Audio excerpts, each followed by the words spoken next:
Hello guys, এটা আমি order করেছি।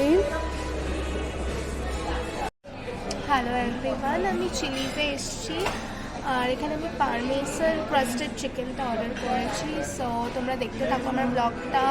আই হোপ তোমাদের ভালো লাগবে। আর like, comment, share, subscribe, follow করে দিও। Hope for the best, fingers crossed. আমার খুব ভালো লাগে ব্লগস করতে, তাই আমি ব্লগস করি। আর just a passion, nothing else. তোমরা দেখতে থাকো, আমি সিরিজে এসেছি, আমি তোমাদের ফিডব্যাকটা দিচ্ছি, ফুডের কোয়ালিটি অ্যান্ড এভরিথিং। সবসময় আমার সাথে থাকো তোমরা, এটাই আমি চাইবো। আর আমার ব্লগস দেখো ভালো করে, মন খুলে, প্রাণ খুলে, আর কমেন্ট করো, লাইক, সাবস্ক্রাইব, শেয়ার করো, ফলো করো। Thank you.